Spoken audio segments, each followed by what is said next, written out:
ஆமா, பாரதி அக்கா வந்திருக்கா. வா சீக்கிரம், வாயேன். நம்மளோட குட்டி இளவரசனை வந்து பாரேன்.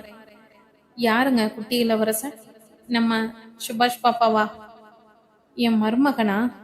ஆனந்த களிப்பில் அவன் விரல்களில் இறுக்கமாய் பற்றியபடி, ஏன் முகம் சோர்வா இருக்காமோ? தெரியலைங்க. தூங்குனா சரியா போயிரும். விட்டமின் டேப்லெட்ஸ் சாப்பிட்றது தூக்கமா வருது போல இருக்குங்க. அவளின் நெற்றியில் கை வைத்து பார்த்தபடி, ஃபீவரெல்லாம் இல்ல. எதுக்கும் நாளைக்கு போய் இன்னொரு செக்கப் பண்ணிடலாம். சீக்கிரமா ஃப்ரெஷ் அப் பண்ணிட்டு வா. 2 பேருமே சேர்ந்து போலாம். ஆமோ விரைவாக உடை மாற்றி தளர் பின்னலிட்டு மாலை மல்லிகை சரம் சூடி ஒரு பெரிய டெடி பெயருடன் கிளம்பினாள். இது எப்போ வாங்கின? வாங்கலைங்க, நானே செஞ்சதுதான். சும்மா இருந்த நேரத்துல முன்னால டால் மேக்கிங் கிளாஸ்ல கத்துக்கிட்டேன். அதான் சுபாஷுக்கு ஒன்றும் நம்ம கையால செஞ்சு ப்ரெசன்ட் பண்ணலாமேன்னு தான் செஞ்சேன். Wow, amazing. என் பொண்டாட்டிக்குள்ள இவ்வளவு திறமை இருக்கா? சில நொடிகள் ஏதேதோ இரட்டை அர்த்தங்களில் கடிச்சோக் சொல்லி அவளை சிரிக்க வைத்து, ம் இப்பதான் என்னோட அப்சரஸ், இன்னும் பியூட்டியா இருக்கீங்க. தோளோடு சேர்த்து அழைத்து சென்று நிலை கண்ணாடியின் முன்பு நிறுத்தி முத்தமிடுவது போல அவள் மூக்கை செல்லமாய் திருகி, பாத்தியா, இவ்வளவு அழகான மூஞ்சிய அழுமூஞ்சிய ஆக்கிட்டியே. Take it easy darling. அவளுடன் கீழே சென்றான் சுபாஷ். ஆமோ, படிக்கட்டில் இறங்கும் போதே, ஹாய், என் சுபாஷ் குட்டி எப்போ வந்துச்சு? அவள் கை நீட்ட முன் பொக்கை வாய் சிரிப்புடன் தாவினான். வாரி அணைத்து கன்னங்களில் முத்தமிட்டு அவனுடன் பேசி சிரிக்க வைத்தாள். கோகுலும் அவளுடன் சேர்ந்தவாறு சுபாஷுடன் பேசி சிரித்தனர். நல்லா இப்பவே காக்க பிடிக்கிறாண்டி உன் பையன் என்றாள் அம்மா. ம், என் பையன் ஒன்றும் காக்காவும் பிடிக்கல, குருவியும் பிடிக்கலம்மா. உங்க மகனும் மருமகளும் தான் என் பையனை காக்க பிடிக்கிறாங்க என்றாள் பாரதி அக்கா. அதானே வேண்டாங்கிறது. இனிமே பொறக்க போற என் பேத்தி ரதியாட்டம் இருப்பான். என் மகனும் மருமகளும் எதுக்காக உன் பையனை காக்க பிடிக்கணும்? என் பேத்தி அழகுக்கே கியூல நிற்பாங்களாக்கும். அப்போ நீ தன் மகனையும் மருமகளையும் விட்டு கொடுக்காமல் பேசினார். சற்று நேரத்தில் ரம்யா, பிரியா, புவனா அக்காள்கள் அனைவரும் வந்துவிட்டனர். ரம்யா அக்கா, பாத்தியா, அப்பாவை மருமகளையும் மகனையும் விட்டு கொடுக்காம பேசுறார் என்றாள் பாரதி. மகனை பேசலாம், ஆனா மருமகளை நம்பக்கூடாது. திடீர்னு என்ன வேணுனாலும் நடக்கலாம். ஆமாவின் முகம் மாலை ரோஜாவாய் வாடி சிரித்தது. ரம்யா அக்காவின் வார்த்தைகளை எதிர்பார்த்த கோகுல், ஆமோ, அத்தை மாதிரியே பொண்ணும் நமக்கு பெத்து கொடுப்பாங்கன்னு உன் பையன் இப்பவே ட்ரீம்ல இருக்காங்கக்கா. அது ரம்யா அக்காவுக்கு புரியலையே. ஆமோவின் கைகளை இறுக பற்றியபடி கூறினான் கோகுல். அக்கா, எல்லோரும் விருந்து சாப்பிட்டுட்டு போகணும். எனக்கு டியூட்டிக்கு நேரமாச்சு. கமிஷனர் மீட்டிங் இருக்குக்கா. என்னடா, பேப்பர்ல உன் போட்டோ எல்லாம் வந்துருச்சே என்றாள் பிரியா அக்கா. இதென்ன புதுசா? போலீஸ் டிபார்ட்மெண்ட்ல வர்றது சகஜம்தானக்கா. எதுக்கும் ஜாக்கிரதையா போயிட்டு வா கோகுல் என்றாள். அண்ணி, அவரை அனுப்பிட்டு வந்துடுறேன். அவனுடனே மாடிக்கு சென்றாள். ஆமா, சாரிம்மா. அக்காவுக்காக நான் உன்கிட்ட மன்னிப்பு கேட்குறேன். ரம்யா அக்கா நல்லவதான், ஆனா மனசுக்குள்ள ஒரு உறுத்தல். அதுக்கு நான் ஒத்துக்கல. அம்மாவும் அப்பாவும் ஒத்துக்கல. அதான் கோபம்.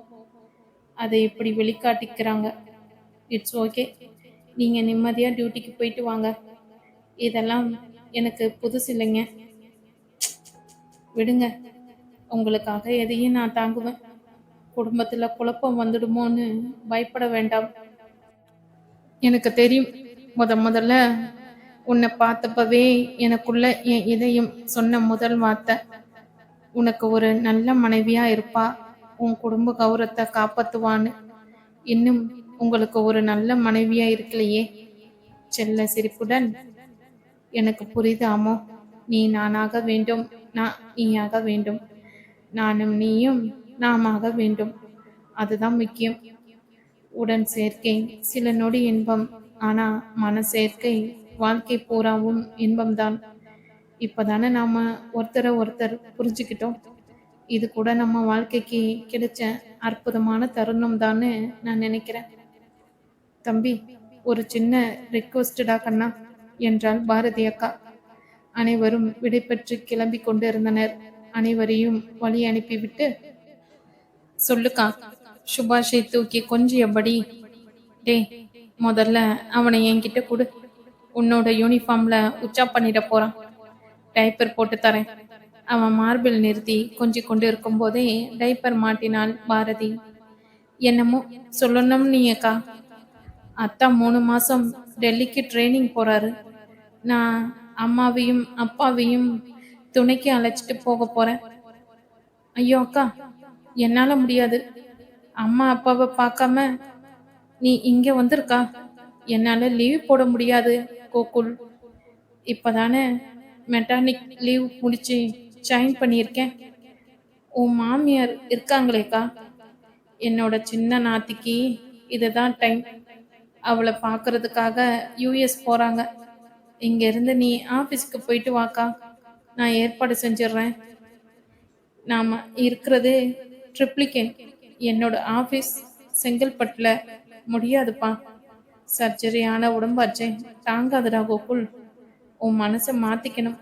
அப்பா அம்மாவை கண்டிப்பா அனுப்பி வைக்கணும். 3 மாசம்தான். ஆமா, தனியா இருப்பாக்கா. அவளுக்கு இனி ப்ராஜெக்ட் தானப்பா. ஆமா, நீ தான் உன் வீட்டுக்காரர்கிட்ட சொல்லணும். சிறு சிரிப்புடன் பாரதி சொல்ல, பரவாயில்ல அண்ணி, நான் பார்த்துக்கிறேன். நீங்க மாமா அத்தையும் அழைச்சிட்டு போங்க என்றாள். சற்று நேரம் வீட்டில் அமைதியே பேசிக்கொண்டு இருந்தது. ஆமோ, இங்க வாமா. என்ன மாமா, உங்க அண்ணி ரம்யா மேல கோவமா? எதுக்கு மாமா இப்ப ரம்யா அண்ணி மேல கோவமான்னு கேக்குறீங்க? எதுனாலும் பட்டுன்னு பேசிடுறாளே. இன்னைக்கு கூட அப்படித்தானே பேசினா என்றார். விடுங்க மாமா, அண்ணி பெரியவங்க, ஏதாவது ஒரு ஜோக்கா கூட சொல்லியிருக்கலாம் இல்லையா? அதுக்கு காரணம் இருக்கு. எப்படியோ நடந்த விஷயத்த மனசுல வச்சுக்கிட்டு இன்னும் அதை உன் மேல காட்டுறான். ரம்யா மச்சினரோட பொண்ணை கோகுலுக்கு கட்டி வைக்கணும்னு அவங்க ஃபேமிலியில எல்லோருமே ஆசை. அப்படி கட்டி வச்சா உறவு இன்னும் நல்லா இருக்கும்னு அவங்க நினைப்பு. கோகுலுக்கு விருப்பம் இல்லை. மொத்தத்துல கல்யாணத்திலேயே இன்ட்ரெஸ்ட் இல்லாம தான் இருந்தான். ஆனாலும் நாங்க பார்த்துட்டு தான் இருந்தோம். எங்களுக்கும் அவனோட விருப்பப்படியே செய்யணும்னு தான் ஆசை. ஆனா கல்யாணத்தை பத்தி பேச்சு எடுத்தாலே ஓடிடுவான். அப்படி இருக்கும்போது தான் ஒரு நாள் திடீர்னு அவன் ஃப்ரெண்ட் என்கேஜ்மெண்ட்ல ஒரு பொண்ணை பார்த்து தான் சொன்னான். அப்புறம் கல்யாணத்துலேயும் உன்னை பார்த்துருக்கான்.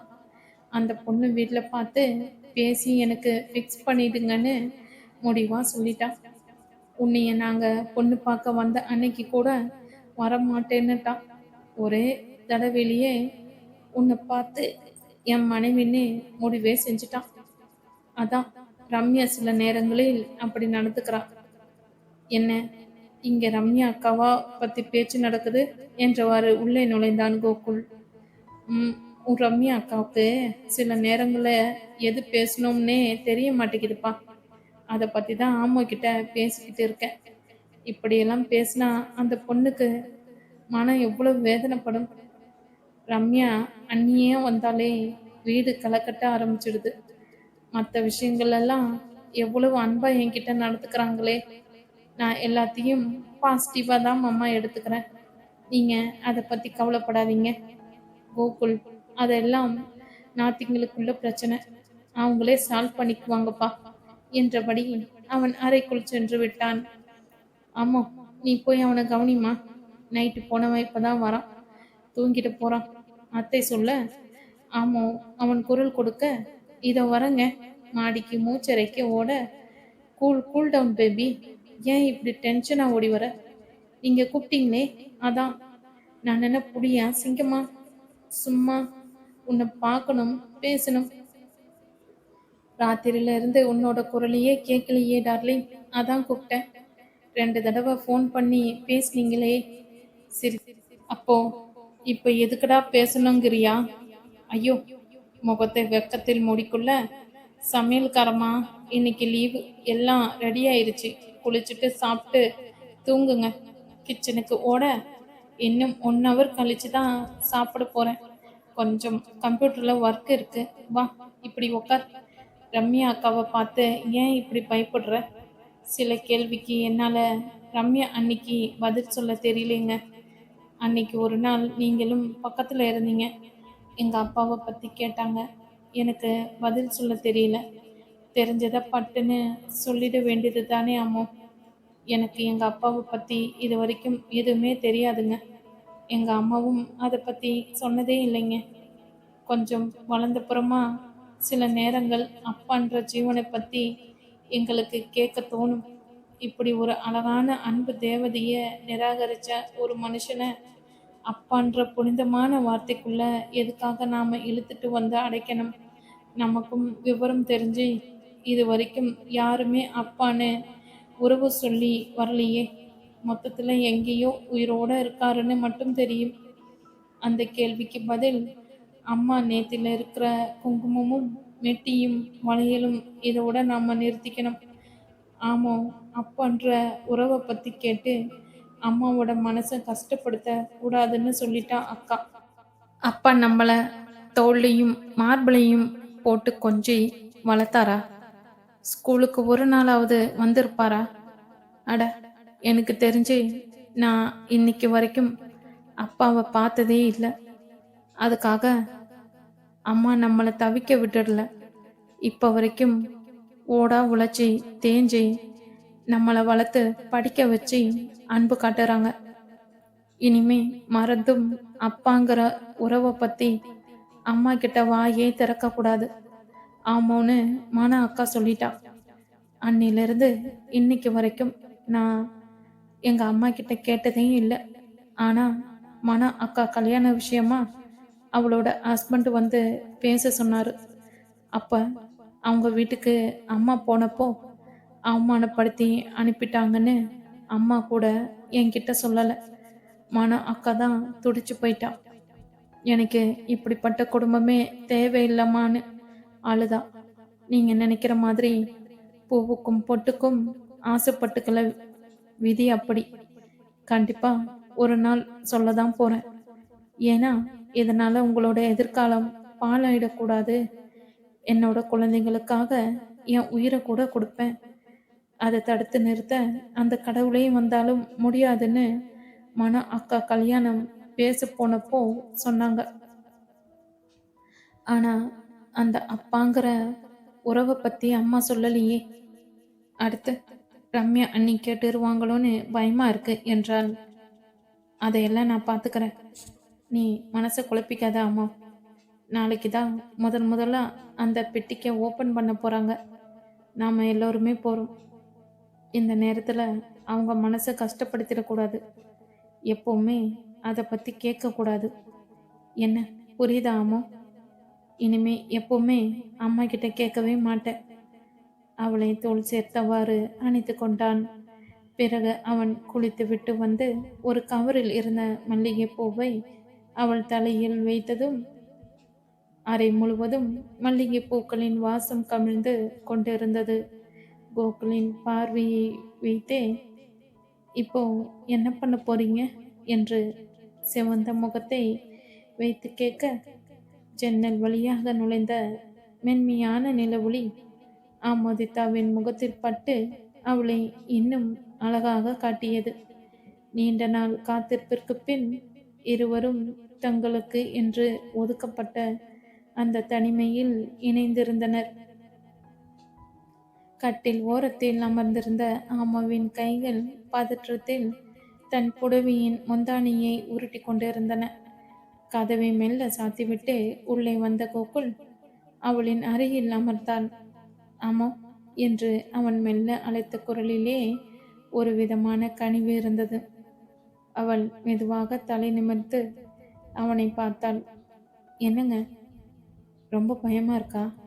உன் கைவிரல் நடுங்குவது எனக்கு தெரியுது என்று சொல்லி அவளுடைய மென்மையான கரங்களை அவன் தன் பெரிய கைகளுக்குள் பொதிந்து கொண்டான். இந்த நிமிடம் எனக்கும் உனக்கும் மட்டுமானது. இங்க பயத்துக்கு இடம் இல்லை, காதலுக்கு மட்டும்தான் இடம். அவள் மெல்ல புன்னகைத்தாள். அவன் கொடுத்த அந்த தைரியம் அவளுக்குள் இருந்த தயக்கத்தை மெல்ல போக்கியது. இல்லைங்க, இது ஒரு மாதிரி புது உணர்வா இருக்கு. கோகுல் அவளுடைய நெற்றியில் ஒரு நீண்ட முத்தத்தை பதித்தான். அந்த ஒரு ஸ்பரிசம் 1000 வார்த்தைகளுக்கு சமமாக இருந்தது. அவன் அவளது முகத்தை வருடி காதோறும் சரிந்திருந்த கூந்தலை மெல்ல ஒதுக்கிவிட்டான். அவளுடைய விழிகளில் தெரிந்த காதலை கண்ட கோகுல் அவளை மென்மையாக அணைத்து கொண்டான். அந்த அணைப்பில் ஆசை இருந்தது. ஆனால் அதைவிட அதிகமாக அவளை கொண்டாடும் அக்கறை இருந்தது. அவர்களின் மூச்சுக்காற்று ஒன்றோடொன்று கலந்தது. காதல் என்பது வெறும் உடல் சார்ந்த ஈர்ப்பு மட்டுமல்ல, அது இரு ஆன்மாக்கள் ஒருவரை ஒருவர் முழுமையாக நம்பி தங்களை அர்ப்பணித்துக் கொள்ளும் ஒரு உன்னத நிலை. நிலவின் வெளிச்சத்தில் அந்த அறையின் அமைதியில் இருவருடைய இதய துடிப்பும் ஒரு தாளமாக இணைந்தது. கோகுல் அவளை பார்த்த விதம் அவளை ஒரு தேவதையாக கருதுவதை உணர்த்தியது. ஆமாவும் தன் மணாளனின் அன்பில் தன்னை முழுமையாக தொலைத்தாள். அன்று இரவு அவர்கள் ஒருவருக்கு ஒருவர் புதிய உலகத்தை அறிமுகம் செய்து கொண்டனர். வார்த்தைகளை விட மௌனமும் ஸ்பரிசங்களும் அதிகம் பேசின. காமம் என்பது அங்கு ஒரு வெறும் செயலாக இல்லாமல் அவர்களின் தீராத காதலின் வெளிப்பாடாக அமைந்தது. வெகு நேரம் கழித்து கோகுலின் மார்பில் சாய்ந்து கொண்டு ஆமோ கண்களை மூடினாள். பிடிச்சிருக்காமோ என்று அவன் கிசுகிசுப்பாக கேட்டான்.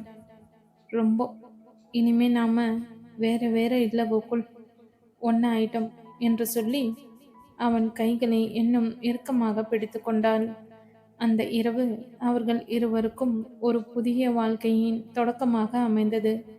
விடியும் பொழுது இன்னும் அதிக அன்பையும் புரிதலையும் அவர்களுக்கு கொண்டு வரும் என்ற நம்பிக்கையில் இருவரும் ஒருவரை ஒருவர் பிரியாமல் உறங்கினர். மறுநாள் அவன் ஒரு சீடியை போட்டு லேப்டாப்பை ஆன் செய்தான். புதுப்படமாக? திருட்டு சீடியில படம் பார்க்க கூடாது. உன்னை தியேட்டருக்கு அழைச்சிட்டு போயில காட்டுவேன். போலீஸ்காரனே திருட்டு சீடி பாப்பானா? இது வேற, பொறுமையா பாரு. அவளை தோள் சேர்த்தவாறு. ஐயோ, இதெல்லாம் எப்படிங்க உங்களுக்கு கிடைச்சது? முழுசா பாரு, அவசரப்படாத.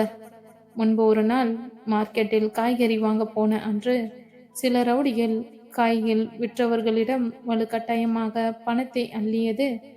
அருகில் நின்றவர்களை எல்லாம் ஒரு காக்கி சட்டை கொத்தாக தூக்கி ஒரு ஷட்டருக்குள் அவசரமாய் திணித்தபடி ஓடியவனை பின்தொடர்ந்து புலியாய் பாய்ந்து அவனை பிடித்து இரு கைகளையும் பின்புறமாக கட்டி இழுத்து வந்து விலங்கு மாட்டி வேன்ல தூக்கி போடுங்க என்று கர்ஜித்ததையும் பார்த்தவுடன் இன்னும் அவன் அருகில் சற்று நெருக்கமாக, பாத்தியா அம்மோ, அந்த கீரைக்காரி பாட்டிய எட்டி உதைச்சு தள்ளுறானே, அவனை கட்டையால ஒரு போடு போட்டதே ஒரு பொண்ணு, அது யாரு? அவள் மௌனமாய் கவிழ்ந்தபடி, நீ தானே அது? அவன் யாருன்னு தெரியுமா உனக்கு? அவன் கழுத்துல ஐடி கார்டை போட்டு இருக்கான். எனக்கு எப்படி தெரியும்? அவ்வளவு தைரியமா கட்டையில அடிக்கிறியே. ஒரு வயசான பாட்டி கீரை வித்து பிழைக்கிறாங்க.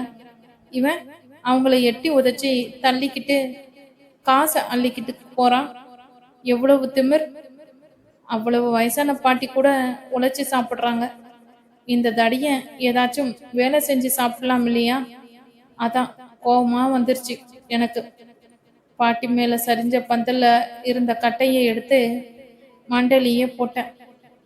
போலீஸ் துரத்துச்சு, ஓட ஆரம்பிச்சிட்டான். இல்லாட்டி இன்னும் 2 போட்டு மண்டையை உடைச்சிருப்பேன். நான் செஞ்சது தப்பாங்க?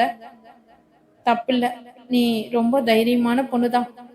எதுக்காக அவனை கண்டதுமே எல்லோருமே சிலர் பயந்து ஓடுறாங்க, சிலர் அப்படியே பணத்தை அள்ளி கொடுக்குறாங்களே, அது என்ன? அப்படி எல்லாருமா சேர்ந்து ஆளாளுக்கு 4 சாத்து சாத்தி அடக்கி இருக்கணும். மறுநாள் வாயை திறக்காம இவங்கள பார்த்து அவன் பயப்படுவான். உனக்கு அவனை பத்தி தெரியாத ஆமா. அவன் ஒரு பெரிய கிரிமினல். 4 அவனுக்கு கீழே ஒரு பெரிய கேங்கே இருக்கு. அவன் சொன்னதை செஞ்சிருவான். தப்பிச்சு போன கைதி அவன். இவனை நான் தீவிரமா தேடிக்கிட்டு இருக்கும் எங்களோட டிபார்ட்மெண்ட்டே. இவன் பெரிய தாதா. யாரை வேணாலும் கடத்தி வச்சுட்டு பணம் பறிக்கிறவன். அன்னைக்கு டிபார்ட்மெண்ட்டுக்கு ஒரு மெசேஜ் வந்துச்சு, இந்த இடத்துல இருக்கான்னு. உடனே அதுக்குள்ள இவன் இவ்வளவு அட்டூழியம் பண்ணிட்டான். மார்க்கெட்ல சில ரவுடிங்க இதையே ஒரு தொழிலா வச்சு பொழப்பு நடத்திக்கிட்டு இருக்காங்க தெரியுமா என்றான். யாருக்கு தெரியும்? இவங்களா என்றாள். எத்தனை தடவை ஜெயிலுக்கு போனாலும் புத்தி வர மாட்டேங்குது. இதனால பப்ளிக் ரொம்ப பாதிக்கப்படுறாங்க. இந்த ஒருவரே அவர் யாருங்க? கண்டுபிடி பார்க்கலாம். தெரியல, யூனிஃபார்ம்ல தெரியலங்க. உன்னோட ஹஸ்பண்ட் தான். இவனை பத்தி இவ்வளவு சொல்றீங்க, பயம் இல்லாம எப்படி இவனை பிடிச்சிங்க? போலீஸுக்கு அதான வேலையே. ஐயோ பயமா இருக்கு. அதான் அன்னைக்கு பேப்பர்ல உங்க போட்டோ வந்திருக்குன்னு பிரியா அண்ணி ஏதோ சொன்னாங்களே, அந்த நேரத்துல ஒரு வெறியே வந்துடும், எப்படியாவது அவனை பிடிக்கணும்னு. மற்றபடி பயம் வராது. சரி விடு, அவரும் இவரே தான் நீ நினைச்சிருப்பியாமோ? இவராதான் நாம கல்யாணம் செஞ்சுக்க போறோம்னு? சுத்தமா அப்படி ஒரு நினைப்பே எனக்கு வரல. ஆனா அன்னைக்கு நான் வீட்டுக்கு ரொம்ப லேட்டா போனேன். இந்த அமளி தும்மளி எல்லாம். என்ன பயந்துட்டியா? ஆமோ, இப்பதான் உங்களை பத்தி நினைச்சா பயமா இருக்குங்க. உன் புருஷனை யாரும் அசைக்க முடியாது, தைரியமா இரு. உன்னை விஜய் ஷீலாவோட என்கேஜ்மெண்ட்ல பார்த்ததும் இந்த முகத்தை எங்கேயோ பார்த்துருக்கோம்னு நினைச்சேன். அடிக்கடி ஞாபகத்து வரும், ஆனா சரியா தெரியல. அதுக்கு பிறகு விஜய் மேரேஜ்ல பார்த்து முடிவுக்கே வந்துட்டேன். விஜய் பெரிய ஆளு ஷீலா, அதை விட பெரிய ஆளு. என்னால உன்னை மேரேஜுக்கு வர முடியாதுன்னு நினைக்கிறேன். டெல்லியில இருக்கேன்னு கால் பண்ணி சொல்லிட்டேன். ஷீலாவும் விஜயும் செம்மையா கிண்டல் பண்ணாங்க.